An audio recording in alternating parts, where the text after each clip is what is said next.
Hello, my name is Stephanie Carroll, and I am author of historical fiction novel A White Room.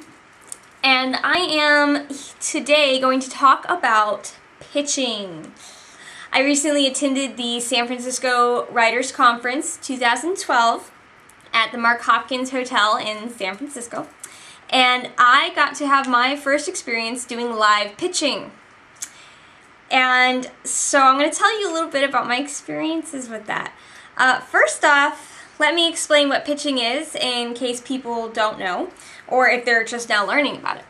A pitch is like a verbal explanation of your book that you give to agents and editors when you're actually talking to them, rather than sending them a written query. It's kind of a scary experience the first time you do it, not because it's bad or crazy or anything, but because writers aren't usually as talented at talking. I know I'm not. And so it can be a little bit nerve-wracking. On top of that, the whole idea behind a pitch is that you boil your entire book, like a 300-word, 100,000-word book, into one sentence. One sentence.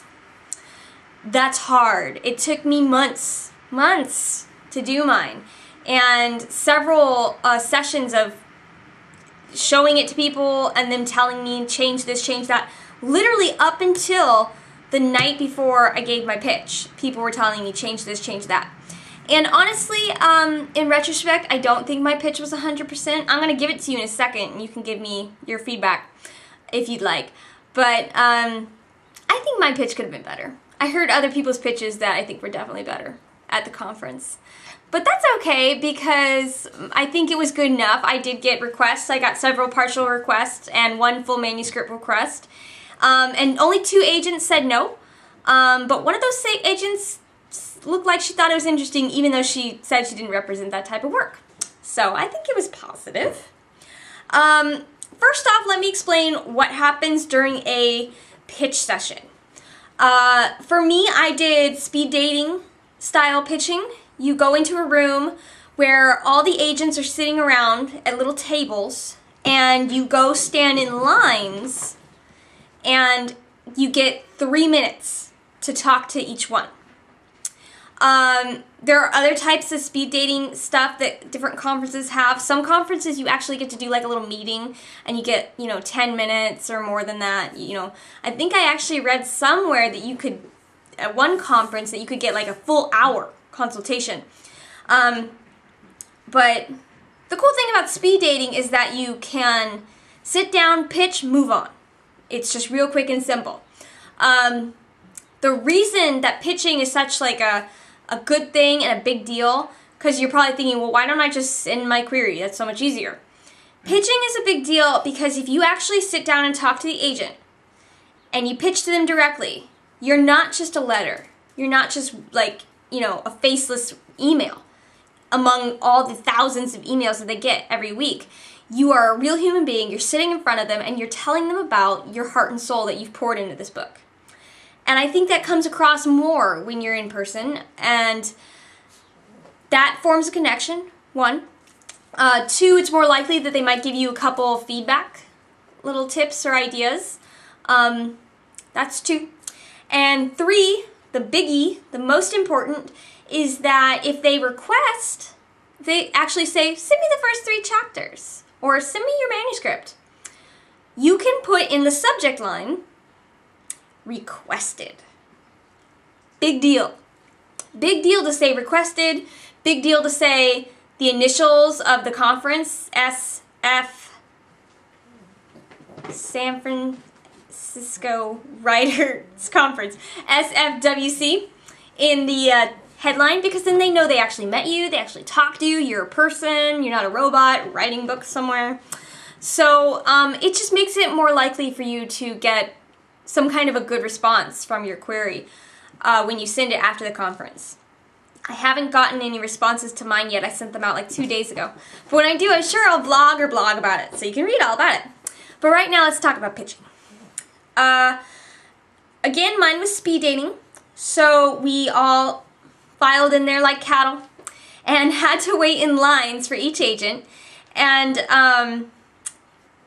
I talked to one person at the beginning of the conference who really freaked me out. She said to me, go to your most wanted agents first because there's not enough time. You're only going to get to see like 3. And that freaked me out because, you know, you go in there, you've paid to do this, by the way. You paid an extra $50, and that's on top of like $700 for the conference as a whole.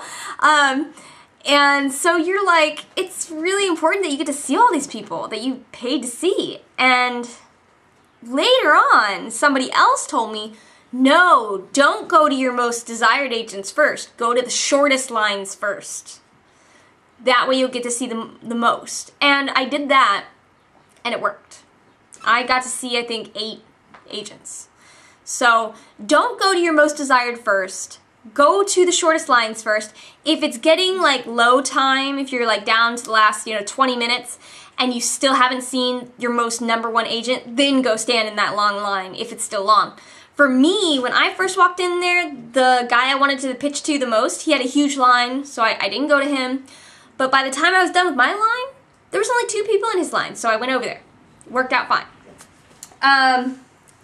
You sit down at the table, you say, hi, my name is, and you just jump right into it. Don't be shy, because you only have 3 minutes. And here is an important factor. You don't want to take up that whole 3 minutes. You want to take up as little time as humanly possible. Because you want them to talk. You want them to tell you what they think. You want them to ask you questions about the novel.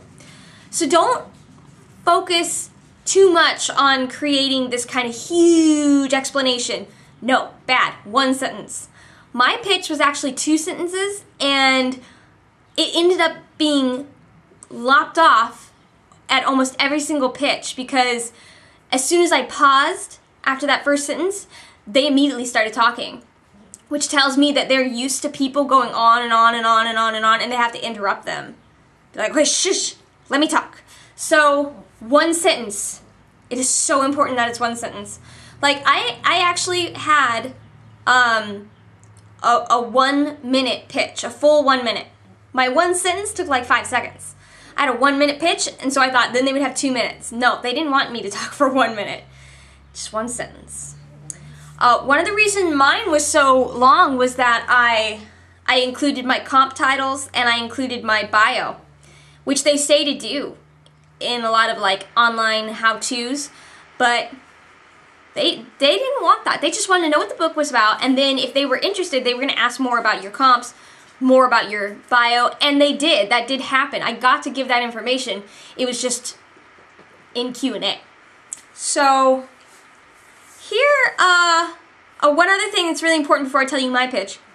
I saw so many people who had a page, a full page, they planned to say at these things. And the reason that they had so much was that they couldn't figure out how to boil it down. So I want to give you a couple of tips from my experience of doing, because I was there once. I had the 5-page explanation that I had to boil it down to 1 sentence. It is hard. You've got to do it by taking the key elements of your book and nothing more. And I know you're thinking, well, it won't make sense or it won't sound as good without all that other explanation, but it will. It will if you work at it. So, let me try to give you an example. For me, I'm writing because that's how I think. For me, what I was telling people was, it's got to be 1 sentence. What you want to tell people is who the main character is, what the central conflict is, and the hook. The hook is whatever it is that makes this book make the person that you're pitching to go, ooh, or that's interesting. Or in my case, people did this. They gave me very strange looks, like, what? So, who's the character? What's the problem that the character is dealing with, and why is this interesting? Why do I give a crap? Here we go. Here's my pitch, my 1 sentencer. I'll give you the expanded versions too, so you can see what it was. Here's what I ended up saying to pretty much all the agents. A turn-of-the-century housewife is plagued by hallucinations of her house and furniture coming to life and plotting against her. That's it. That is so not my whole book. That is nowhere near my whole book. My whole book takes a good more minute to fully explain. And that's one of the things that you're going to have to do that's going to be really hard. You are going to have to accept the fact that you're not explaining your whole book. You are explaining like the just who, conflict, hook. Who? A turn-of-the-century housewife. It's also good to say a name. I didn't, but I could have. A turn-of-the-century housewife named Emmeline Dorr. Central conflict. Is plagued by hallucinations of her house and furniture coming to life. Hook, house and furniture coming to life. Your hook, your hook should be something in there, whether it's the conflict, the character, or your voice. That's what should be the thing that makes them go, ooh, that sounds interesting. So let me try to give you some of the expanded versions of what mine was before I had to cut it. Like I said, I didn't plan to have it be that one sentence. I had another sentence on there. And the agents cut me off. So let me tell you the full pitch that I planned to give. And this was after I already cut my bio and my comp titles. So this is just the two-liner. And then I'll give you the full 1 minute. The two-liner was, a turn-of-the-century housewife is plagued by hallucinations of her house and furniture coming to life and plotting against her. Her only escape from this disturbing unreality comes from secretly practicing medicine, but that is in outright defiance of her new husband, who prosecutes unlicensed medical practitioners at the turn of the century. I messed it up a little bit at the end. It was going to say, in 1901 Missouri. Is what I was supposed to say. But you gotta think on your toes sometimes. So that was much longer. It was kind of a lot of information. To me, in my head, I was thinking that explains the full thing. Because in my head, I was thinking the whole thing about her hallucinations is a part of the who question. It's part of the character question. Technically, it's also a conflict, and it's a main conflict. But I was thinking that's the who, and then I was thinking the whole she practices medicine illegally and her husband prosecutes this type of people was the main conflict. And it is one of the main conflicts. I have two main conflicts. What do you want from me? But like I said, it was a lot of information. I think you might even notice that it was kind of a lot, kind of a mouthful. And it just worked a little bit better with just the one sentence. And like I said, you're going to have to accept the fact that you cannot explain your full book. You just can't do it in that one sentence. But what you can do is tell them who it's about, tell them the conflict. Please don't try to go into setting or background. Conflict. Conflict. It's so important. It's the reason people read books. Conflict. There's a problem. There's an obstacle. You got to put it in your pitch. And the hook. Something about that character. Character's insane.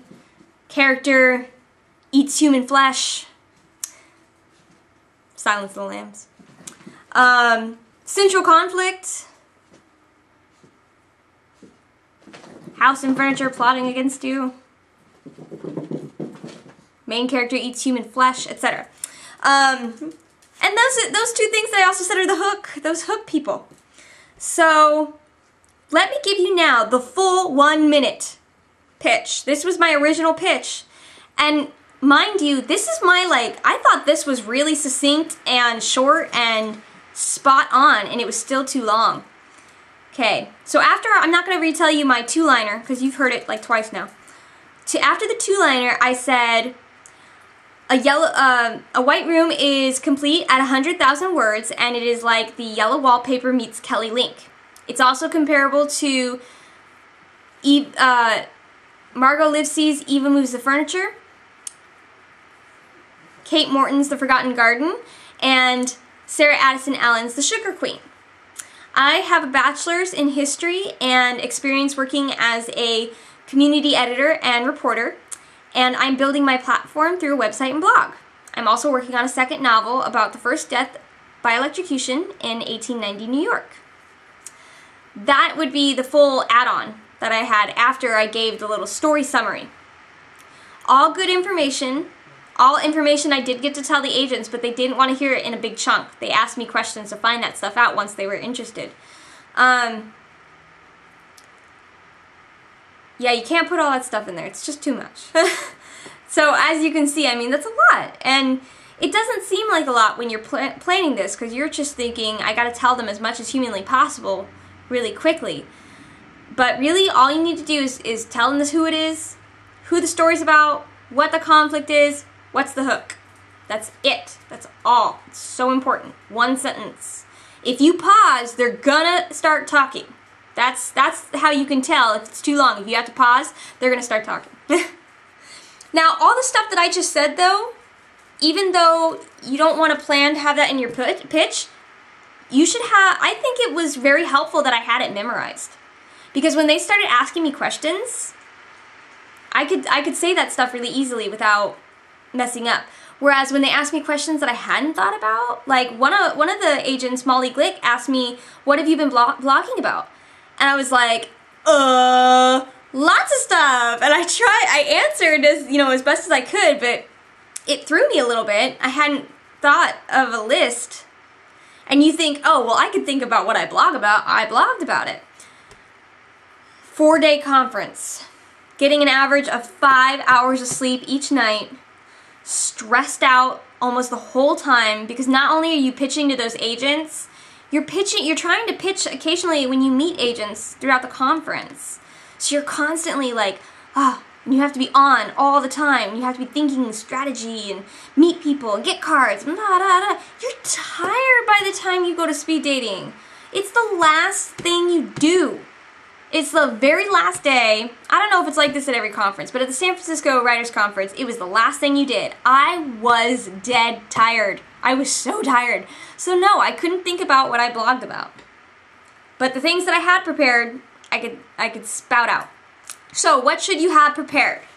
In addition to your one-sentence pitch that includes your main character, your main conflict, and the hook, you should have comp titles. Again, I'm writing this down. You should be too. Comp titles are so important.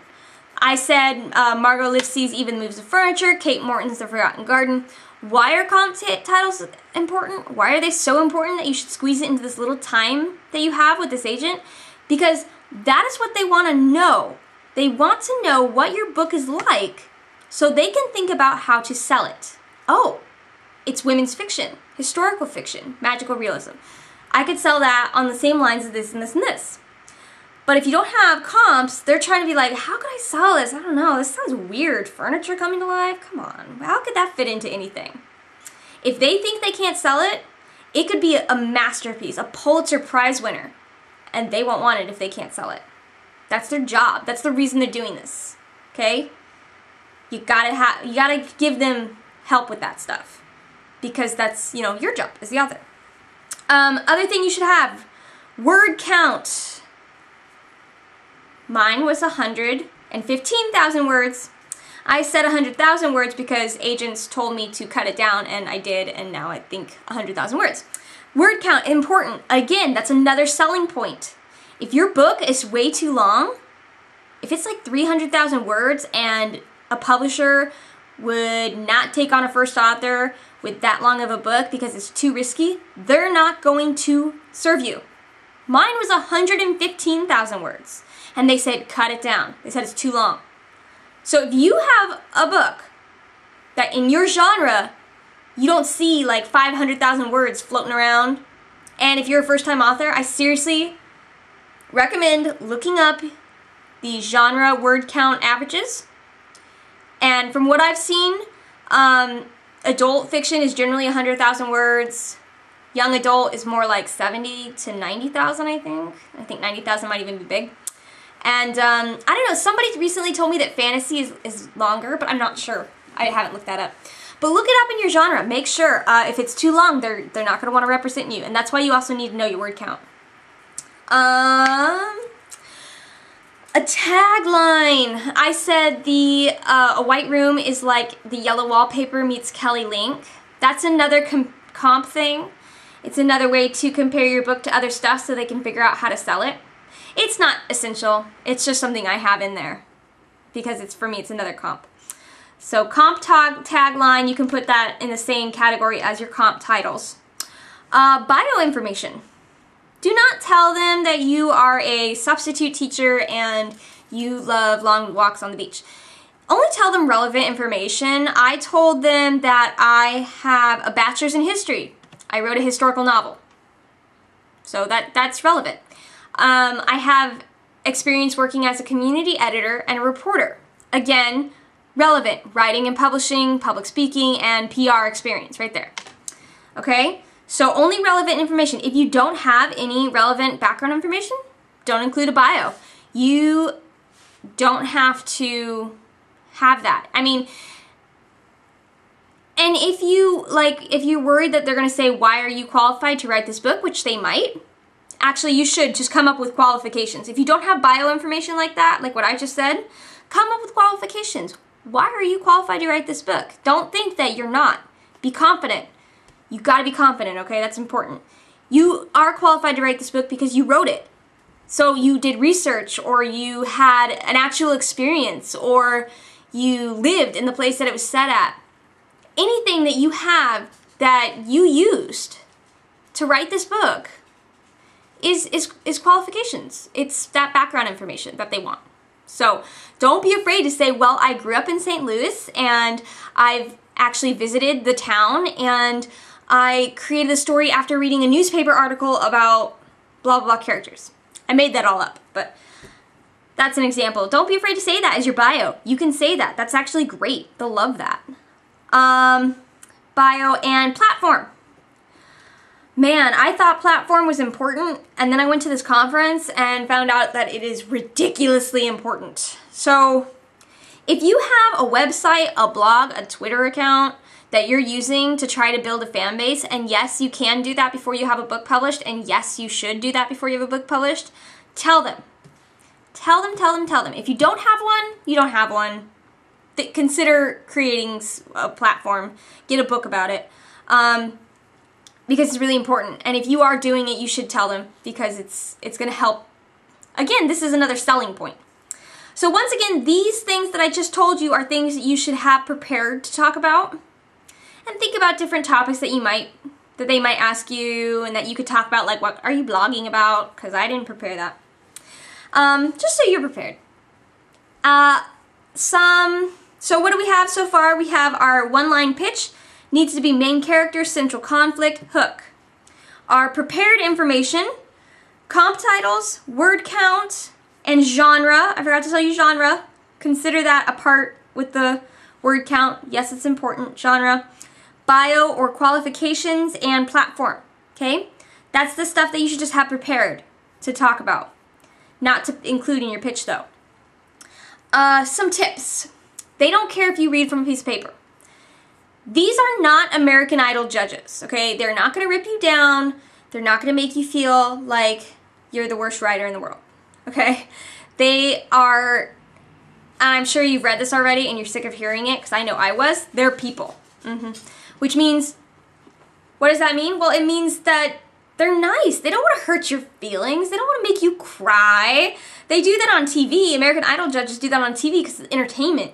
But this isn't entertainment for anybody. They know that they are talking to you about your dream, about your soul on the paper.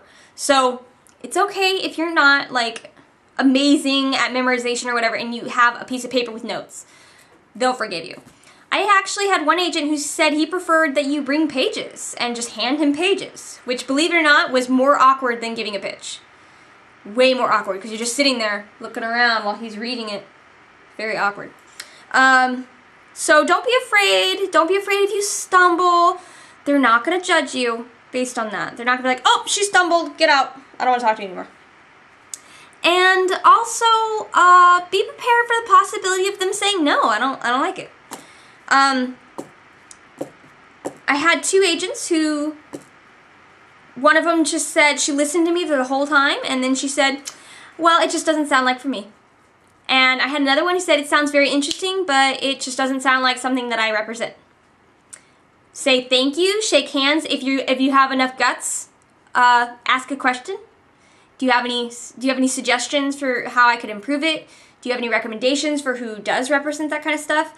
I was not on my game enough because I was exhausted to ask those questions. I heard a lot of other people who pitched who did ask questions like that, and they got responses, they got feedback. So don't be afraid to ask questions if they say no. But also be prepared for no's and accept them with a smile. Later on, send those agents thank you notes for listening to you, even though they decided not to accept it. Courtesy goes really far in this industry. I heard that a lot at the conference, and I totally believe it because I think there's a lot of rudeness in the industry. So, based on what people were saying. Not because I'm rude or anything. I'm nice.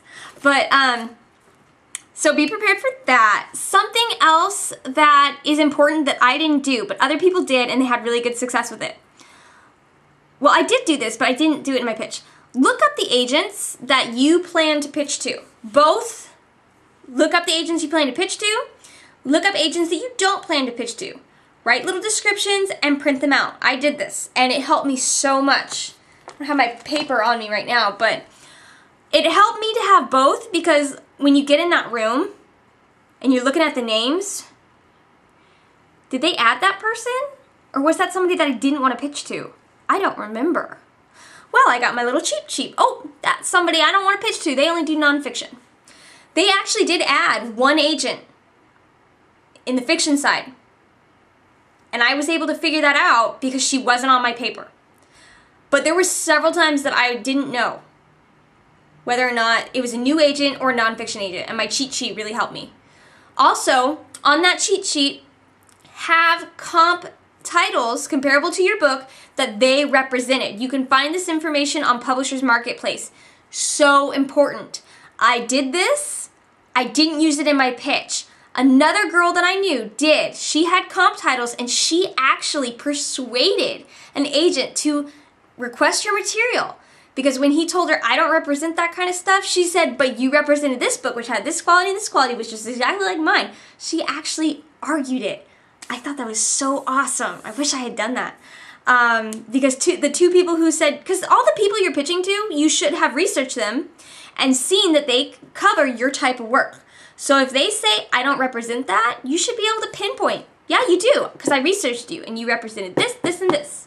You're not rude about it, you're nice about it. That's so important. If you're rude, they're going to say no, no matter what.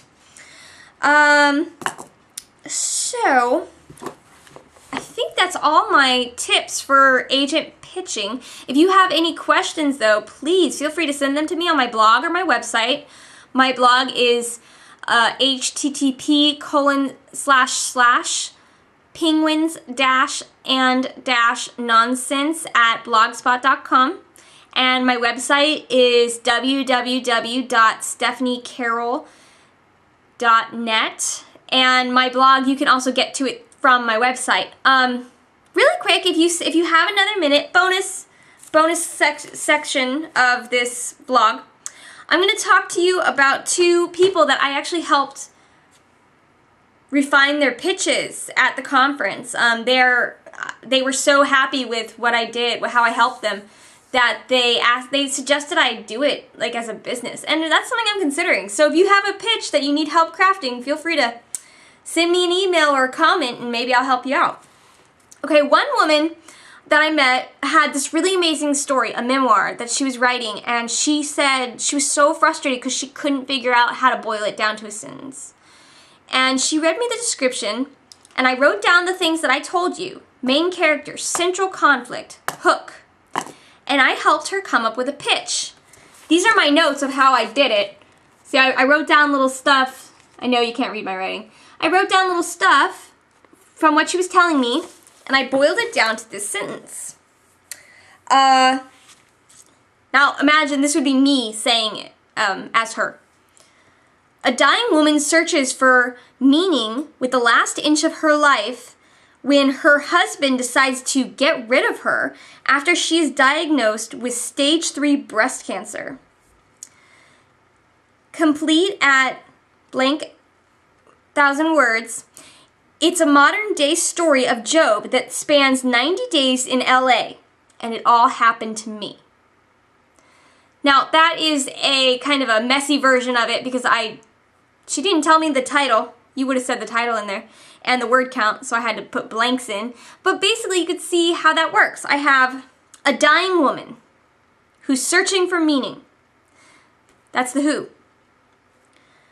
Her husband decides to get rid of her after diagnosed with stage 3 breast cancer. That is some conflict.